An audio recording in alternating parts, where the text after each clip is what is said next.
Microsoft Webcast, you can go to Microsoft.com/webcasts. Thanks again for joining us on today's TechNet webcast, Thrive Live, part 1 of 3, Create a Personal Marketing Plan for Career Success. It is now my pleasure to introduce today's first presenter, Tiffany Tobe. Tiffany, you have the floor. Thank you, Phil, and good morning, y'all, and I guess possibly good afternoon, depending on where you are on the East Coast. I want to welcome you today to our Thrive Live webcast with Perry Capell. This is kind of exciting because I believe that this is maybe the very first TechNet webcast that really hasn't been focused on something super technical, so we're really glad that you're joining us today. If we look at the second slide here, this is kind of the impetus of Thrive Live, and just wanted to introduce y'all to what Thrive is for IT pros if you're not familiar. You may have very well found this webcast not on the Thrive website, but on the Microsoft.com website. And just want to introduce you to some of the resources that you have. During kind of these uncertain economic times, there are a lot of things that IT pros are going through, either having to do more work because somebody has been laid off in your organization, or possibly you have been laid off in your organization. So Thrive has been created to kind of narrow down some things to help you through the tough times. Area to be able to enhance your technical skills, advance your career, and then also an area to help you elevate IT as a business leader in your organization. And one thing that I just wanted to point out, if you do go and visit the Thrive website, the URL is at the bottom, and one of the areas that you might want to take a look at is the career focus around training and certification. There's some great things to be able to help you with that, as well as some special offers for those Thrive viewers. And I wanted to, just as somebody who's been working on the Thrive website a little bit, kind of get an idea as to how you see a technical company most helping you as an IT pro thrive in a down economy. What do you expect, for instance, from Microsoft to help you? You should see a poll. You can be able to answer a few questions there, and we'll let that happen, and you'll see the results as they come up. Looks like we've got about 8 people or so voting. So mostly things such as training and certification, as well as career and technical resources. And of course, a good way to help wanting your company to be able to save money as well. So thank you very much for that. And with that, want to go ahead and turn it over to Perry Capell. And you'll see here the great background that Perry has. And she'll be able to share some great information with you on creating a personal marketing plan for your success in your career. So Perry, I'm turning it over to you. Thanks, Tiffany. I appreciate it. Good morning, everybody. It's a real pleasure to be here with you. Today what I want to do is talk to you about a new concept for job hunting. It's really a new paradigm in how you look at yourself as a job hunter and how you look at the job search. Let me just click on my next slide here, my first slide. Okay. And then we'll talk a little bit about how you can take this concept and market yourself so that you can impress employers as a really appealing package for them. So let me start by saying a job transition. Well, actually, let me start by saying, first of all, that this is a general look, and I can't answer everybody's specific situation. But if you are out of work right now, I am not minimizing your distress, and I am totally sympathetic to the difficulties that you're probably having.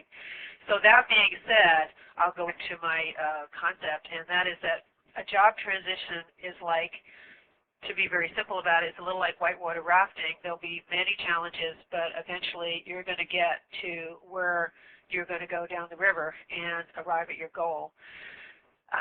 Where I live, which is in Idaho, when you go river rafting on the Salmon River, the first thing the guide tells you about going through the rapids is don't panic. And it gets to be kind of a funny thing. We all say don't panic as we go into these rapids. But so when you lose a job, the first impulse you'll have probably is to feel really lost in the whitewater of your life, and you may feel panic and you'll start flailing away to be saved, which is pretty much human nature. And what you might do is start calling everybody you know and, throwing together a resume and just going right after jobs right and left. And that's not really the best way to proceed. Not that usually it doesn't result in a whole lot of success. So I'm going to recommend first that you don't do that. That, if you have lost a job or you are in a transition, just let the boat drift downstream and enjoy the ride for a little bit. Take lots of deep breaths, walk the dog, play golf, do hot yoga, or whatever you can just to let your mind settle for a few days and resist that impulse to panic and go out there and just ask everybody you know if they have a job for you. So that's my first recommendation, is to not panic. And then the next thing we want to do is, after you have some perspective, let's talk about changing your vision of job hunting, changing your goal, changing how you measure success. Usually people measure success with, I want to get a job in 6 weeks. And the better way to look at it really is to have interim goals and other ways to measure success, because that's a pretty big one, and it's not always going to be achievable. I mean, it may take you several months to get a job, but there are other things you can succeed at along the way that will lead you to your goal. The other thing is that to lots of people, a job hunt is asking people for something. You're kind of like, now to be very simple, you're kind of like the fellow who's standing on the street and he says, we'll work for pay, or to use the whitewater analogy, you're drifting in the boat and you're calling for help and you're asking anybody to throw the rope to save you. So I'm suggesting that we change that vision and we go from being a victim of circumstances and passive to somebody who's in charge and on a journey of discovery. And in this scenario, you are an equal player with the employer. You're somebody who will discover how to solve the problem that a specific company has. And it's your job to find the place where you can do this. And that's essentially your marketing program. It's knowing your value, figuring out where you can apply your value, and then locating the specific place where this value would be appreciated. And in doing this, you're going to go from visualizing yourself as a victim to being a skilled professional who has solutions to offer to an employer. And you're going to see the process of job hunting in a new way.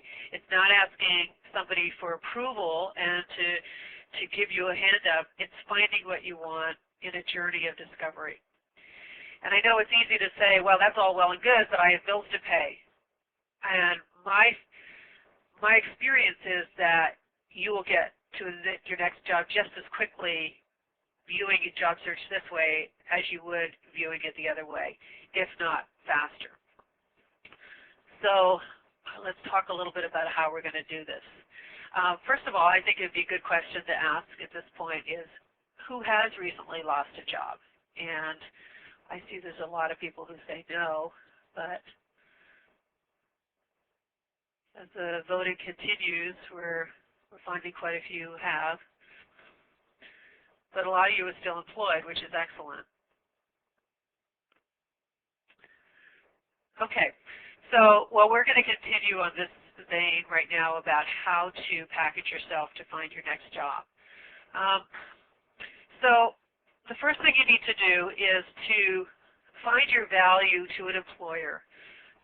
When I help people who are job hunting, they often think in terms of what they did in a job. I counted this, or I kept track of that, or I supervised these people. But it's not really what you did, it's how what you did helped the enterprise in its mission. So to get to what your real value is, you want to start by thinking about your end result rather than the day-to-day things you did in your job. It's accomplishments versus responsibilities. It's moving the employer toward the goals. And each person in every job is able to do this. And I don't care how small the job is. I mean, there is a part that you play in helping your organization make money or save money. So in this model that we're going to use as far as, making your journey of your job search a journey of discovery versus a passive way of acting or asking, you have to find your value. And you must know, what it is that you do that an employer needs or wants. And here's where a lot of people run into trouble when they come in to get resume help. It's a struggle for them to have a really clear vision of their value. And most people do know what they did in a job, and you can say, as I said, you can say, well, I kept a running tally of this or that, or I supervised a team. But in the long run, on the resume, that's not very exciting. And what you want to do is you want to communicate those duties into the real value. So I just a couple of examples. Now, let's say you worked for company A, and your job was monitoring widget supplies. So on this next slide, on the left it says, on the left the column is what you did in your day-to-day job to monitor these widgets. And on the right is how what you did created value for your company. So on the left, every day you came in and you figured out exactly how many widgets you had, and you talked with other departments using the widgets to determine what they needed and how much you're going to need in the future. You ordered widgets. You kept track of the quality as you came in. You may have had a computer program that helped you track these things. On the right, here's the value. The company succeeds in getting the work done because you keep the track of the widgets. The company has no downtime on the assembly line and that way they don't have to suffer losses when they're not in production. The company meets its production goals, which helps it raise money, and the company has no return products because you've kept track of the quality control, the line's been running.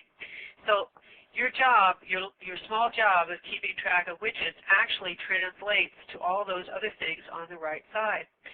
And every time I work with somebody on a resume, they are really able to see the true value of what their job accomplished. So once you figure out what your value is, and we're going to have another example after this, you can put it in your resume. And this is part of your marketing plan and how you're packaging yourself. So this may be your resume. So here's the resume for the person keeping track of the widgets. Perhaps their job title was Tally Keeper. So you have Tally Keeper, XYZ company from 2001 to 2005. And then you explain XYZ company is a Fortune 500 company in Omaha. And then you say inventory control and supply chain management of critical widgets, which is a little different. That's a description of your job. And it's a little different than saying, I was a warehouse inventory manager. This is more sophisticated and explains exactly what you did. And here's some of the results. No assembly line shut down in 4 years, while company achieved daily production goals with minimal errors. And then you helped your team achieve awards, and you received a spot award for perfect attendance, which shows your work ethic. And then here's a result. You were promoted. So above this listing, there should be another listing under the Tally Keeper company. But this just shows you how you can translate your day-to-day job duties into real value on a resume. This is what I hope everybody can do after we finish this session, is that you can sit down and look at what you've done and your past history and create a greater value statement when you put together your resumes. So let me see. I'll leave the button here. Okay. So here's another job. Suppose you're a manager, and so somebody says, well, what did you do? Well, you could say, I supervised a team. So what did you do when you supervised your team? You broke projects into parts, and you created a timeline for when everybody should be finished with their different parts and how they interact with each other. You secured the resources you need. You matched different parts to the team members' skills, and you set their goals, and you motivated the team, and you found solutions. You did all those things as a manager. But your accomplishments on the right is you ensured by working with other departments in the company that your goals were met, and the company, this would be a revenue increasing activity for the company. You analyzed problems, you tracked expenses so you control costs, and your team achieved awards because of this great performance you helped manage, and you helped your company gain and keep its reputation as a leader in the industry. So that shows your value versus what you did on the left. Your value is on the right. And so if we move forward and we look at the resume, here's how it might show up on a resume. Your experience, you're a project manager for an IT solutions company. You explain a little bit about what the company is in case nobody knows about it. You know, you want the hiring manager to see this really quickly. Here's a little bit about what you did from day to day. You were the project manager of an 18-person team. And then you talked about your value and what it did. You designed a tracking system that helped with scheduling problems without sacrificing quality. You volunteered to coordinate implementation of a new system, and you helped achieve these things for your company, and you saved it money, and you helped create revenues by doing these activities. You take the duties from the previous slide, you take your value, and then you translate it into resume statements that show how you accomplish things for your company. And that's a way to understand your real value and know what you're offering to an employer. So how do you communicate your value? What is it that you've done that can help you address, create this value on your resume and understand what you're really worth? Look at what you achieved for each employer. Look at how you helped other employees succeed and how you helped your boss look good. And you measure these in terms of ways that you saved money and increased revenues, and you made certain gains, and you achieved goals, and you take actual, you measure these in terms of actual things that you can quantify. And you come up with as much quantifiable information as you can, and you place it on your resume.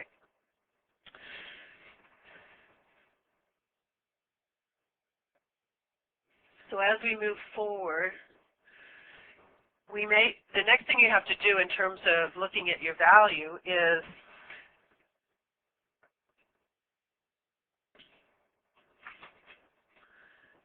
figure out where it is that you really want to be moving in your career. So you have an actual endpoint of what kind of work you're seeking. And to find out, you have to look at the things that you've done before.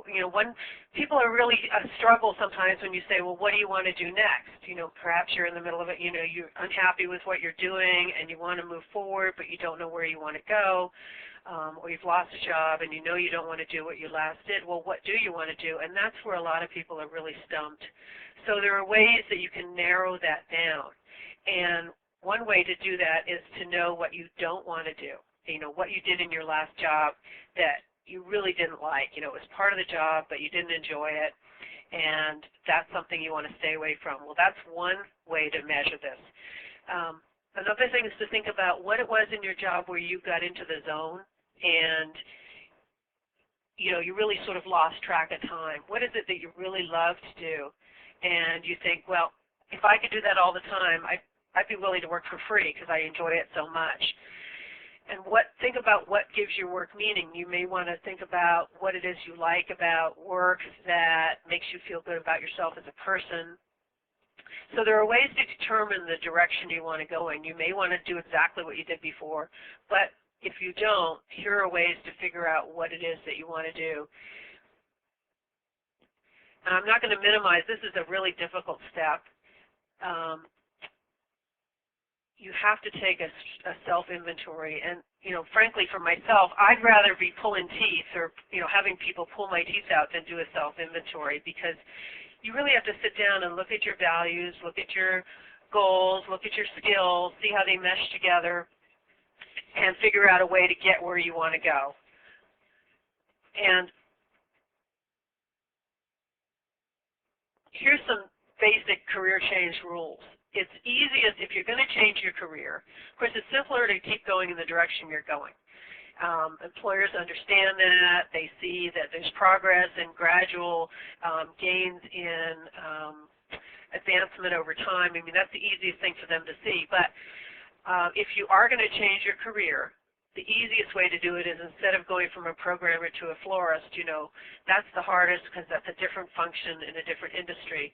But the easiest is to stay in your industry and maybe move from doing something in finance to something in marketing, or moving from being in the development area and moving to sales. So you're in the same industry, but it's a different function. And you know some of the players, you know the language, and it's easiest for you to do. The other one is to stay in your function, but just move to a different industry. Perhaps there's, you want to have more value, so you could stay in marketing or stay in finance or stay in, IT, but you'd move from, agriculture into forestry, or from manufacturing of something into a service position, but you still stay in the same function.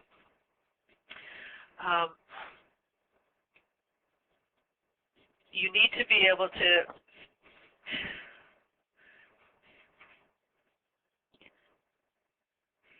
if for instance you like helping animals, for instance, you might want to work for a nonprofit that specialized in animal conservation.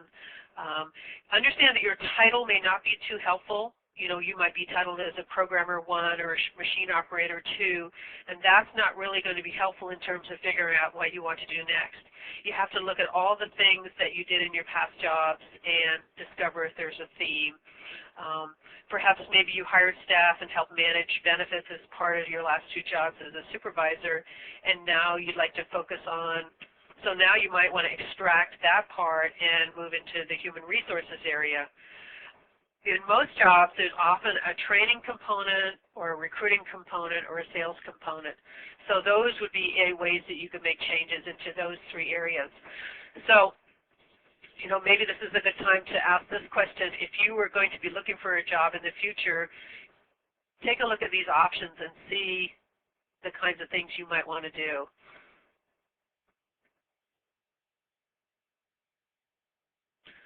Well, this is interesting. So the majority of you want to stay in your function, but you want to move into a different industry. What I probably should ask at some point, maybe my next presentation, is to find out a little more about the industries that you're thinking about.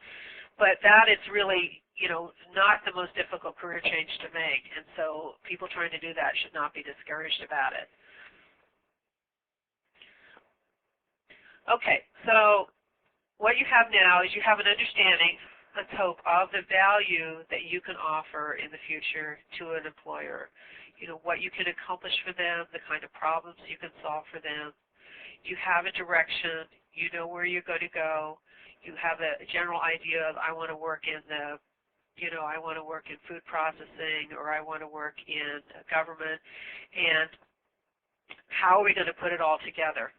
So you'll need, if any product, if you're going to do any kind of product marketing, you understand what your product can do.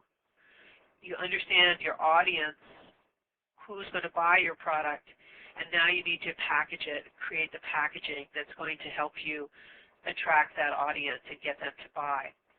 So your primary marketing materials are going to be your resume.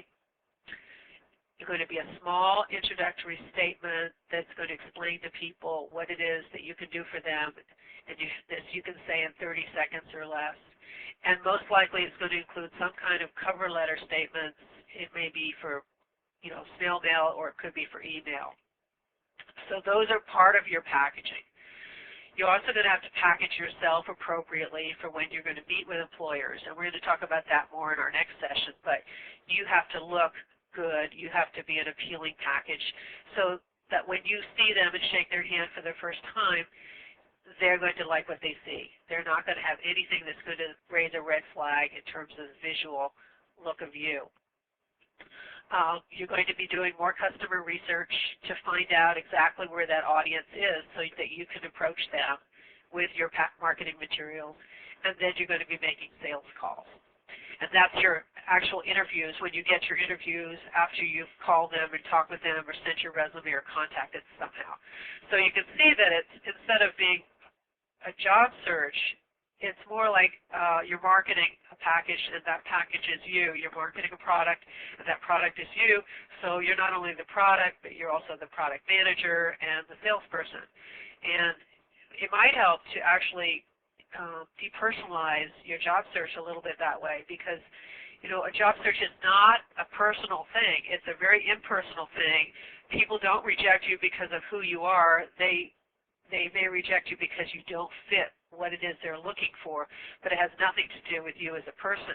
And so when you think about it that way, it may help to know that you are basically, you're a human being inside, of course, but you are a package, essentially. You are marketing yourself as a solution to the needs of your audience. So we'll talk a little bit about some resume rules here.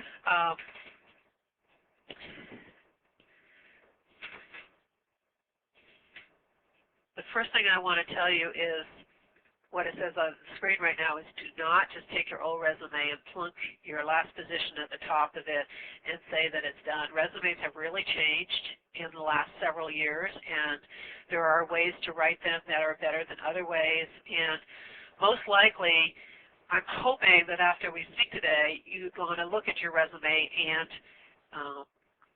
make significant changes to it to reflect your value versus what you did. The other thing some people do that I've worked with is they find a format on the internet and they download it, and then they try to squeeze everything into these little blocks of information and where it is, and it really doesn't work for them very well, and it kind of confines them. And so what you want to do is have your resume be dictated by your information rather than have your format dictate your resume. So don't choose that option. It's going to take a lot of hard work to create your resume. It is not easy. It is, sort of extracting that tooth again. You're going to have to sit down, pull all your information together, look at what you've done in the last 10 to 15 years. I don't recommend going back much further than that because it's not usually that relevant. The only time it might be relevant is if you had worked in government when you first got out of school and now 10 years have passed and you want to go back to government. It may help to say, well, I had this government experience. But in a lot of instances, it's really what you did before is not that relevant than what you did in the last 10 years. And you could also package it as an earlier experience, and you could just list some things that you did. You don't have to go into great detail about it. If you're an older job seeker, going back further than 10 years or 15 years is going to really show your age, and that can sometimes be a detraction. It can turn off some employers if they think you're excessively old. So not that age discrimination is allowed, but it is a factor in job hunting in a lot of cases.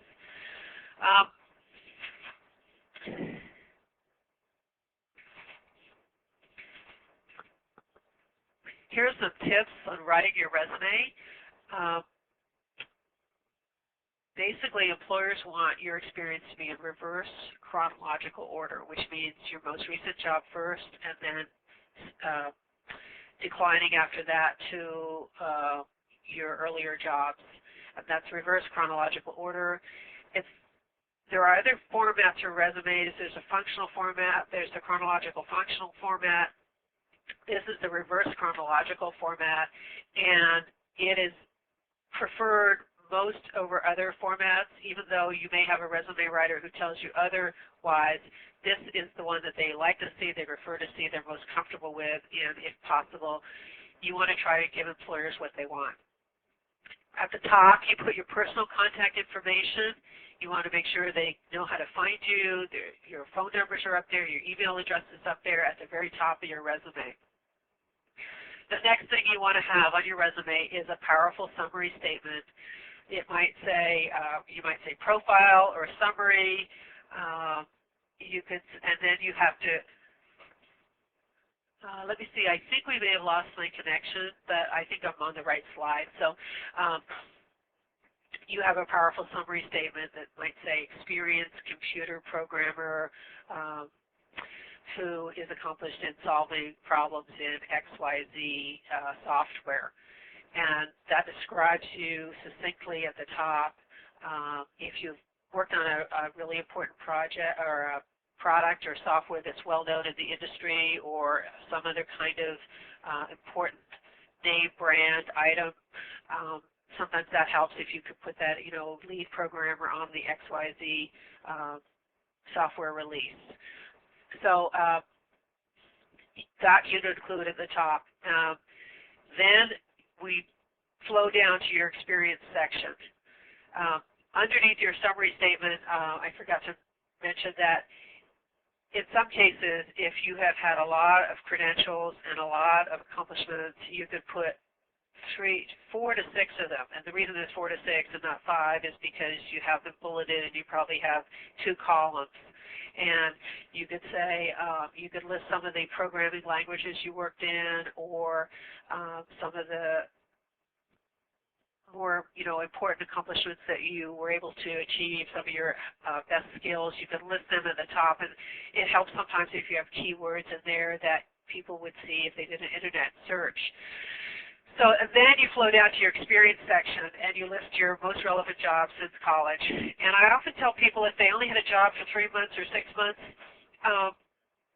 sometimes don't even list it because it might raise more questions than it answers. And so list your most important and your significant jobs, and then after that, and then you list, as I showed you previously, you list the company name, the dates you were employed, a little description of what the company is, a little description of what your job is, and then you do 3 to 5 bulleted items that said what you accomplished for the company. And it doesn't have to be 3. Sometimes it may only, it's better to have, don't have 1 bullet. 2 bullets is okay. It's good to have 3 bullets because it kind of shows some bulk and some density to what you did. And then after that, you follow with your education and any professional memberships you have. And then I like to have on resumes, if there's something that you did, maybe you're president of your neighborhood association or you spearheaded the effort to stop development or you have some kind of significant achievement or award, you're the horseback riding champion and, cow cutting or something like that. So I just listed Idaho Kayak Champion or swam the English Channel because that really humanizes you to employers and they can use that as something to talk with you about, and it kind of breaks the ice, and everybody gets a smile, and they see you as somebody who has this depth to them. I'm often asked, how long should a resume be? I don't like to see them to be any more than 2 pages, and sometimes 1 page is adequate. If you can do 1 page, that's great, and if you have to go to 2, that's fine too. And make sure that there are no mistakes on it. So you might need to enlist a friend to read them over and proofread them for you and point out any flaws, any spelling mistakes, things like that. So, I know this is a very cursory overlook of what you want to accomplish in a job hunt and how to view yourself, but you want to think of yourself as a package with value. And you want to create your documents to market this package. You are the product and you are the solution for your product and you're the salesman for your product.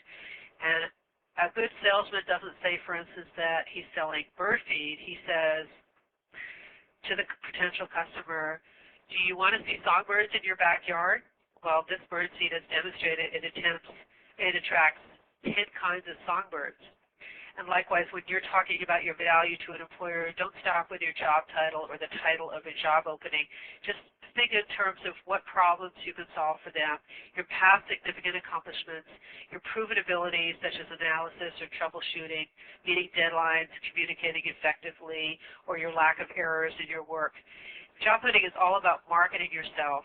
And it's not so much about asking for somebody to find a place for you. It's you talking about where you could be of most use to somebody. And in our next session, we're going to talk a little bit about how you discuss these kinds of this presentation with employers when you're interviewing with them, how you can present yourself in a way where you don't sound arrogant or pushy, and really communicate your value to them in an effective way. So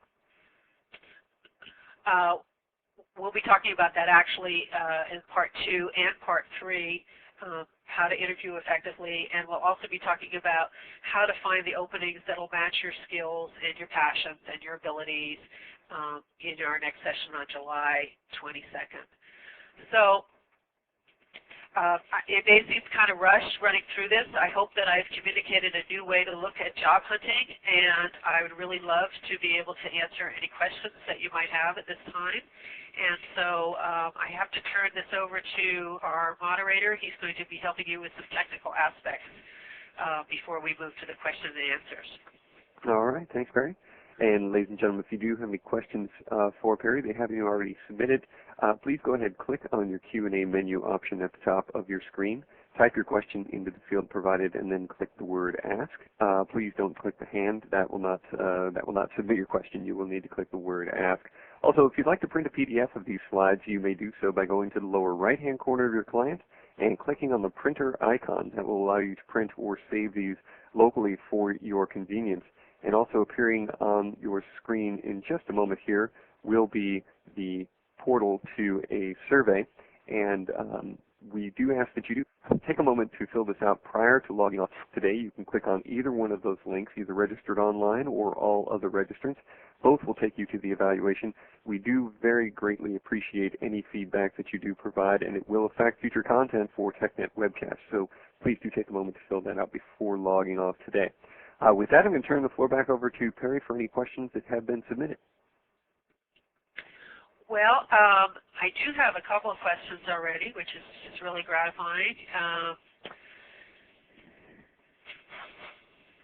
Let me just look down these questions a little better if I can.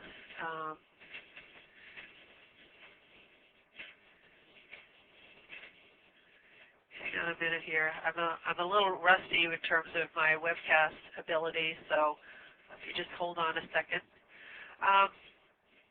Here's one question, and that is that, you know, when you're interviewing, aren't you supposed to be humble and, you know, show humility when you're talking with employers? And so if you have this pumped-up vision of your value, aren't you going to seem kind of arrogant?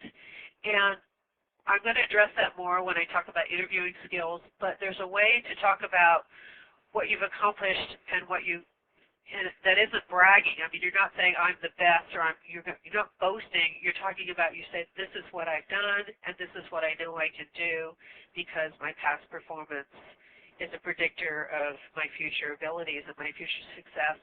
And there's a way to say that modestly and with humility. So don't worry that you're going to come across as a know-it-all or a boaster, because that's not the way it'll seem when you present yourself. We have a second question here, and that is, just taking a quick look here at the questions again. I've been looking for a job for a very long time, and I haven't had any luck, and what am I doing wrong? I mean, are there just no jobs out there? And the answer to this is that there are jobs out there, but something is probably wrong with your job hunting methodology. The way to determine what's causing problems in your job hunt is look at where you're stopped. For instance, are you actually getting invitations to interview? Or are you not? And if you're not getting invitations to meet with employers or talk with employers, then there's probably something wrong with your marketing materials at that stage, like your resume. Your resume should be opening the doors for you and creating enough interest that you're going to be asked to come in and visit with an employer.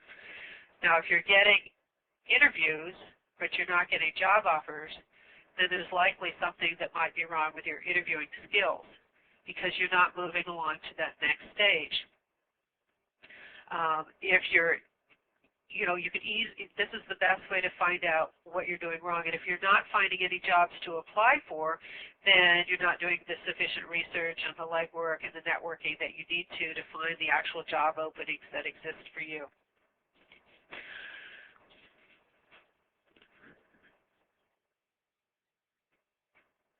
Okay, I'm looking to just read over a few more questions. Hey, Perry, I see a question coming in. It says, I think talking back about the 10 to 15-year comment that you made.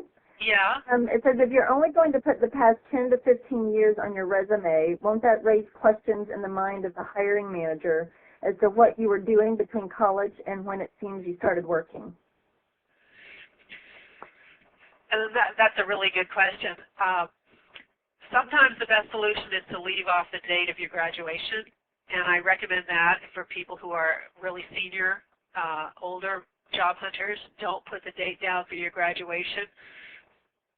The other thing I recommend is to go into detail for the jobs that you had, the significant jobs you had for, say, the first 10 to 15 years, and then have an earlier experience section where you might just list your title and the dates that you did it, but you don't go into great detail about those jobs. And I certainly don't think you should list anything like, restaurant or bartender or, that kind of work. You want to only list your professional experience. But, that could easily be explained in your interview, and I don't think it's going to raise a lot of questions for somebody who wants the person who has the most recent experience that you have. Phil, I want to ask you a question because I am not seeing a lot of questions coming up that you might be seeing, Tiffany, and perhaps there's... Yep. Here's one that came in. It says, what age would you refer to as senior? Oh, I'm talking about maybe over 50, and that's where people say they have the most trouble finding work is after they're over 50. So, I'm not going to disclose my age, but I don't put down the date of my graduation on my resume. I just listed where my graduation, my degree, my honors, where I went to school, and they can ask me in the interview, and I'll tell them honestly. But I'm not going to say that ahead of time because, I'm presuming they want my expertise and my experience now.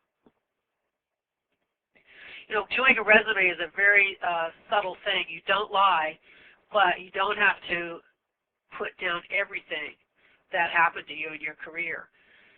You can be selectively omitting information, but you can talk about it later. I'm not saying ever to lie on a resume or be dishonest, but if there's information about you that is going to perhaps raise a red flag, I would put it on there. That's my recommendation. So, I guess the last question that's in the queue so far is, and I'm going to read it as best as I think that he was mentioning it. In these trying times, how is the best way of letting a prospect know? So it sounds like that he may be the hiring manager. Right. So in these trying times, how is the best way of letting a prospect know that you believe in growing a company to expand its current setup rather than the old cut and slash departments for a fast buck? So I guess instead of actually thinking, oh, hey, we're going to have a bunch of layoffs, we actually do want to grow this company. Well, I think you say it as you just said it. So I think the question might be in your job description to be able to impress upon candidates that the company is going to grow. You talk about the prospects for the company, your goals, expansions, various other things. You just tell them honestly how to do it. I mean, there's no way to predict what's going to happen in the future, though. There's absolutely no way to say we will never have layoffs, but you can say our goal and our intention is to keep the employees that we're hiring very selectively, and we're doing it in a very logical way so that people who we hire are going to keep their jobs as we move down the road. And we believe in promotion from within. I mean, those are the kinds of buzzwords I would use. I don't see the questions on my screen. I think there may be a little technical glitch here, but yeah, I think maybe you had gotten off the you lost connection. So we have another one that just came in. It says, I'd suggest even people who are younger leave off the graduation date. particularly if they had some of their professional experience before college and or during college. Bias sometimes happens on both ends of the timeline. Oh, I see what you're saying. So a younger person, yeah, that sometimes is effective. Most of the time I haven't seen that happen, that somebody doesn't get a job because they're too young. If they have the experience that the employer wants and they know that they can provide the value, I mean, that could be a possibility in a management job. I would just have to talk to that person and work on it on a case-by-case basis. I don't know a way to generalize about that, to say there's one blanket rule to it. Yep. Another one just came in.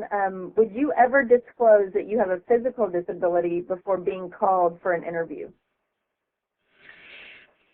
A lot of times if you have a physical disability, if it doesn't affect the performance of the job,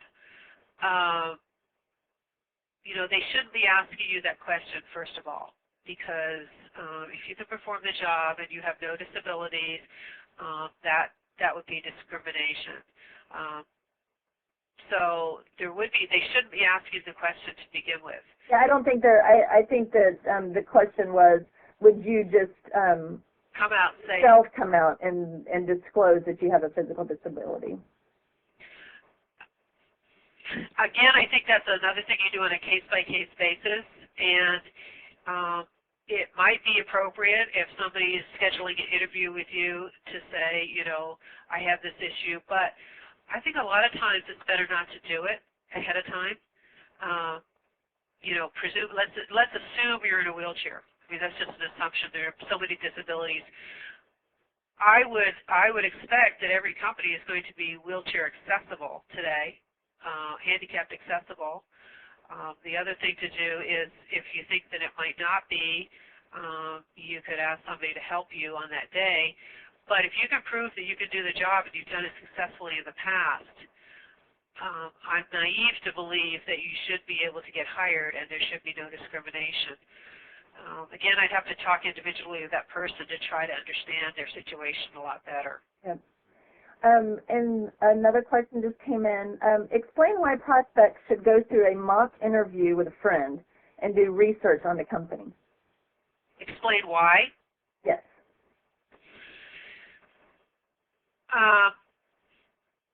Well, first of all, you want to do research on the company because you need to go in and be able to talk intelligently about the employer. I mean, it's a kiss of death for the employer to say, well, what do you know about us? And you say, well, I know that you do this, or you make software. You want to be able to say something really interesting that you have learned from your research about the company, because you are going to stand out from the crowd so much more than if you don't do that. Show that you're invested enough in wanting that job that you have devoted time to finding out about their issues, their past difficulties, their future challenges, and how you want to be involved in that. I mean, there's nothing more impressive than coming in and saying, here's what I know, or being able to address it, weave it into your skills. Like, for instance, I know that last year when you were working on XYZ project, this happened and that happened, and I want to assure you that this would not happen if I was running that project or I was involved. I mean, somehow weave it in. And the same thing with the interviewer. If you can look up on LinkedIn and if you can look up on Facebook or whatever, something about the interviewer, and say you're talking about marketing, you'll say, well, we could do focus groups, and you're marketing to a college-age audience, for instance. You could say, well, we could do focus groups, and we could do them at Penn State, your old alma mater, and see what the students there think. And then the interviewer is going to say, wow, they did some research on me. They know where I came from and what I cared about. I mean, it's very impressive. And as for the mock interview, interviewing is difficult. When you're asked questions on the spot, you can sometimes freeze up. If you can anticipate some of the questions and know that you have a good answer that will flow, it'll help you so much more on the day of the event. Did you see anything else that came in, Tiffany? Yep, that's all. That's all the questions. Well, I hope that I've imparted some value, and I hope that if there's something that anybody wants to ask me, that there's a way that maybe they can type in some questions or I can respond to them directly. I'm not quite sure how that is. And I look forward to talking to all of you again in 2 weeks. Thanks so much. All right, thank you, Barry, and thank you, Tiffany. And ladies and gentlemen, once again, if you would please take a moment to fill out the evaluation, or follow the links rather on the screen to the evaluation, that is much appreciated. And again, a reminder, if you'd like to print a PDF of these slides, please go to the lower right-hand corner of your client and click on the printer icon that will allow you to print or save locally for your convenience. With that, I'd like to extend a special thanks to our presenter today, Perry Capell, for her information and presentation today. Thank you all for joining us. You may now disconnect from the audio portion of today's webcast, and have a great day.